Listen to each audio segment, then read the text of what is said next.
In the previous video, I designed a IR remote control unit for my fan. So I thought, why not design a PCB and utilize the same system to control the speed of my fan while controlling the lights. For that, I have designed and 3D printed a case to fit my circuit for the light, and I have a holder here, and I can close this box, and which is awesome. If you live in Sri Lanka, you can get your 3D printers done for a cheap price. For that, check the links in the description box below. Anyway, I'm not sponsored by them, so I think this might help somebody who wants to get their 3D printed stuff for a cheap price. And in the previous video, I utilized this cheap, crappy remote control. So I'm going to be using this one for this project.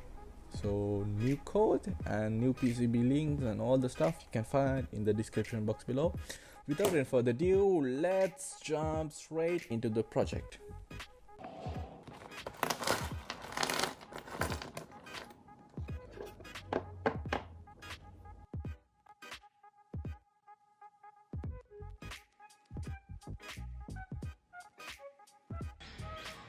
Once you're done with soldering, it will look something like this. So in order to upload the code to the Arduino, we're going to need to follow some steps. First, we are using an Arduino Uno as an high-speed device. For that, we're going to need to open up the Arduino and go to Files. So go to Examples, Arduino ISP, and open it up. Good. And go to Tools, select your board as Arduino Uno, and upload the code. Okay, very well. Done compiling and done uploading. Good. Once you're done with uploading the code, you need to wire up the circuit like this, and go to Tools,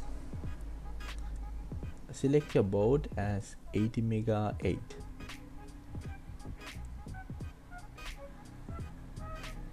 And again go to Tools and select the clock as 16 MHz external, and go to Tools and burn bootloader.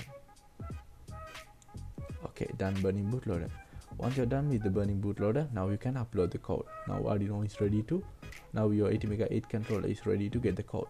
Open up the code and go to Tools, select your board as Atmega 8 as usual, and select the clock as 16 MHz external, and go to Sketch, Sketch, and go to upload using the programmer. Good.